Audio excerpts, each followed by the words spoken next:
Alright, what's going on, guys? Welcome back to another Realm News, and you probably saw the thumbnail, you probably saw the title, and you probably seen this shit back on Twitter or Reddit, so you are probably already had enough about this subject. But do you actually know what else Fortnite is responsible for? Because that is the real question here, isn't it? Fortnite stealing stuff from Paladins. That sounds a little bit absurd, but is it actually?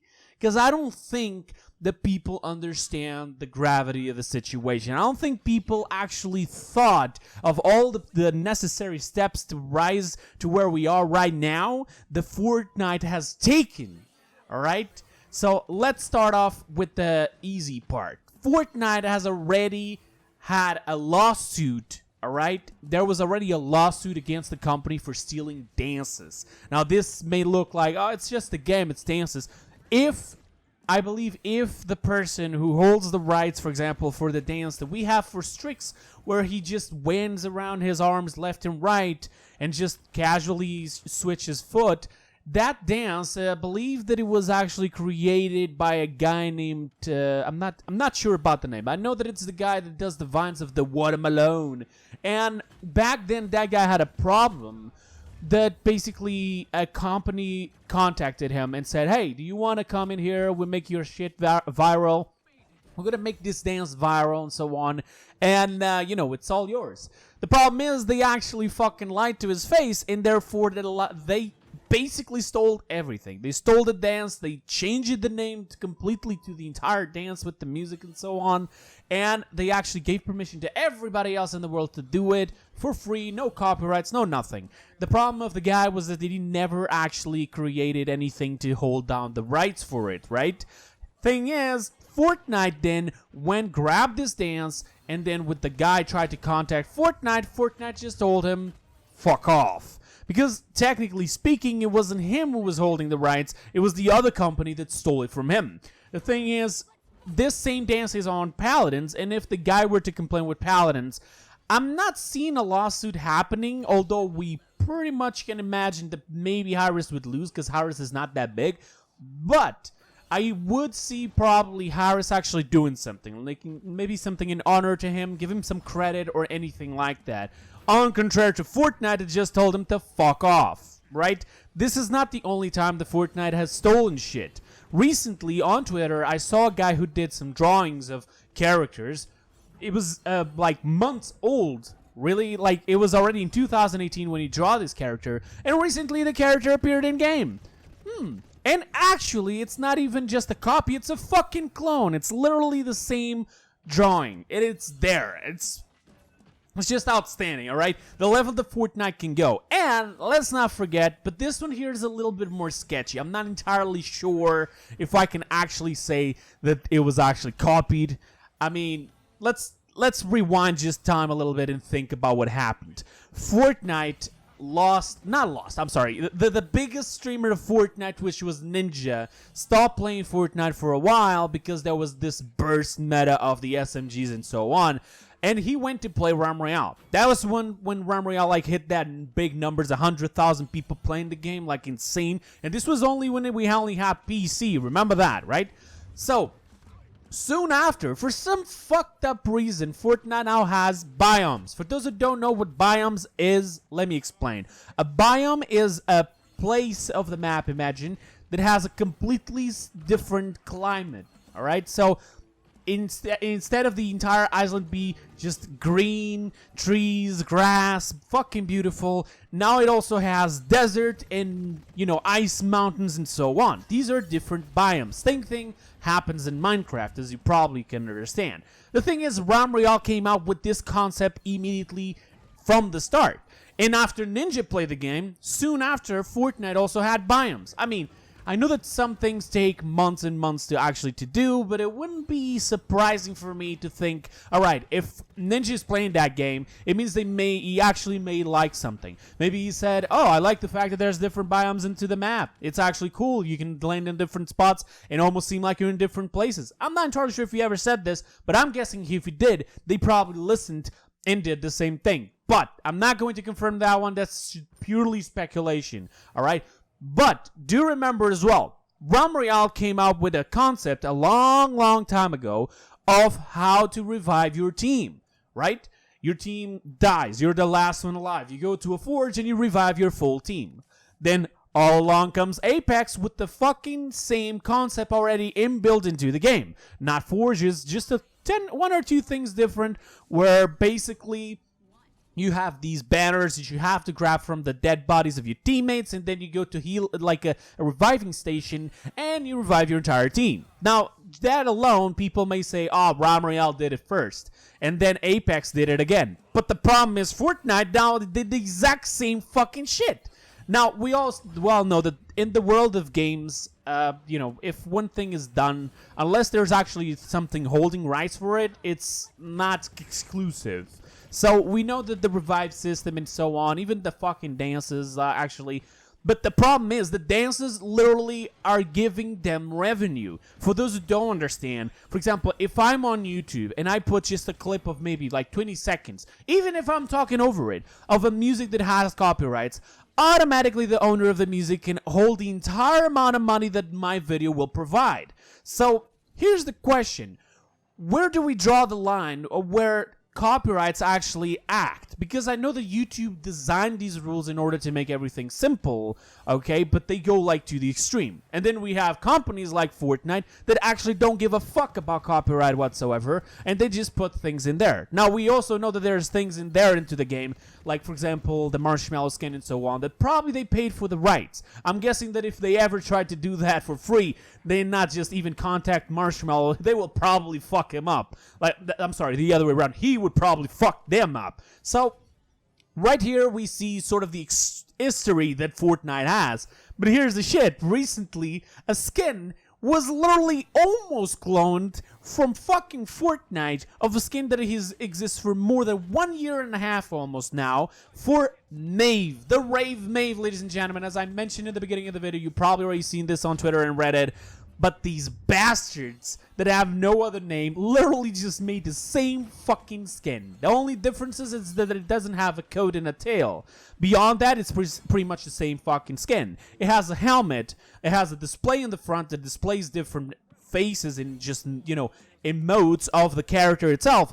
Also has the theme of a cat and the fucking ears on top. The entire color scheme of the character is the exact same. Like, we got to a point where we know for sure that, Harris is not going to pick a fight. I'm saying this because this is what to me is logical. I'm not saying they're not going to do it. Or maybe there's even a fucking deal behind the scenes that we don't know. But I'm guessing not, because they're always releasing skins every single fucking week. And most of these skins are related to something specifically. Most of the dances, they're basically just copies of things that already exist in the world. Although we already know that, for example, on Paladins, we also have some dances that already exist in the world itself. We're talking about a company like Harris that right now Paladins is not making much. There's not even people there. And probably if you were to grow a lot, people would try to attack them for it. And probably people would win. But then we have Fortnite that just because they went too high now thinks it can do whatever the fuck they want. So I'm sorry for all those Fortnite fans that think that I'm saying things wrong. And I'm sorry for Epic Games if they ever see this video and say, oh wow, this motherfucker is just, this is defamation. This is not defamation. I'm clearly stating the obvious. Most of these things are fucking proven, alright? The lawsuit is proof.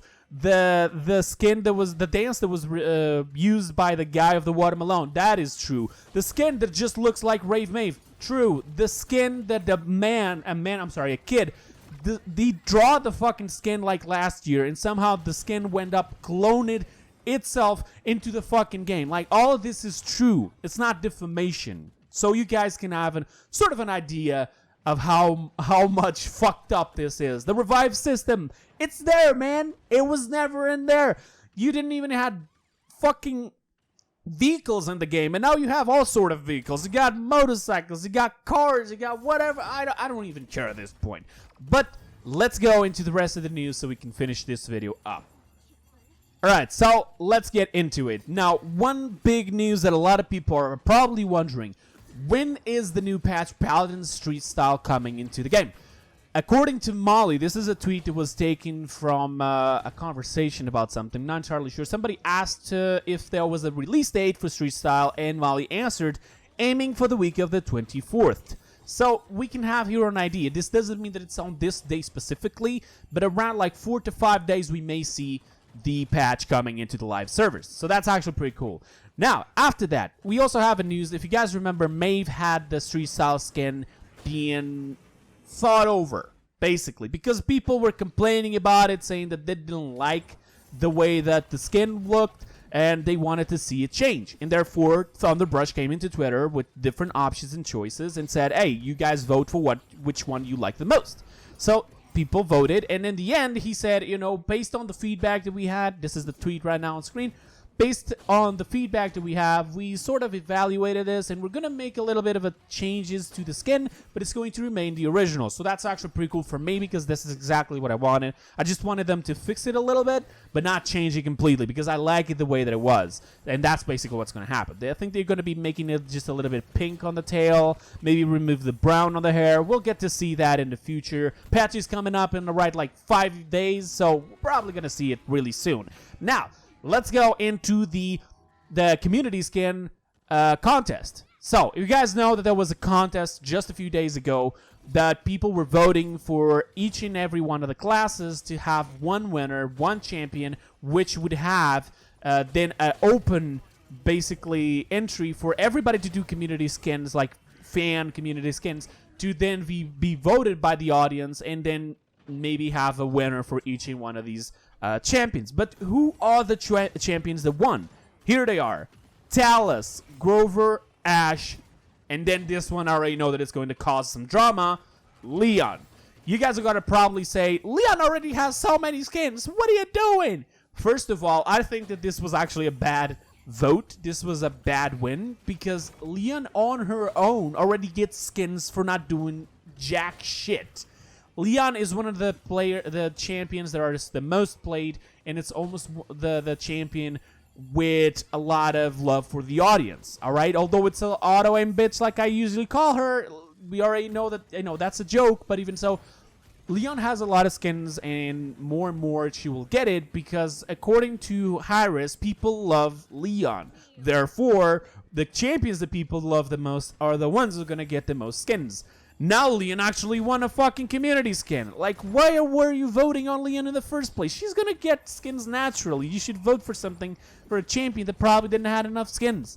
But hey, I voted. I didn't vote for Leon. She won. Okay, it's completely fine. I already know that a lot of people are gonna complain about that one. So, up to you. So, now the entries should be up, I believe that on 30 of April. Alright, so we're gonna have to wait at least like 10 days till we can... No, I'm sorry, the other way around. The entries for the concepts is up, right? And also there's like limited places. You cannot enter if you're at a specific place, apparently, or you can only enter if you're in a specific place of the world. At least something like that. But you can enter and put your concepts in there. They also left some natural arts for you to draw on top, which is to give you the dimensions of the characters a lot easier.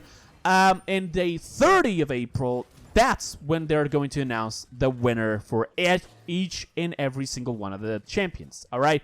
So that is pretty much it for this. Little heads up, I already did a patch review for Realm Royale, because they had a patch recently. Guntown was renewed. There's also a new pack, a new bundle, and that's pretty much it. I hope you guys enjoyed.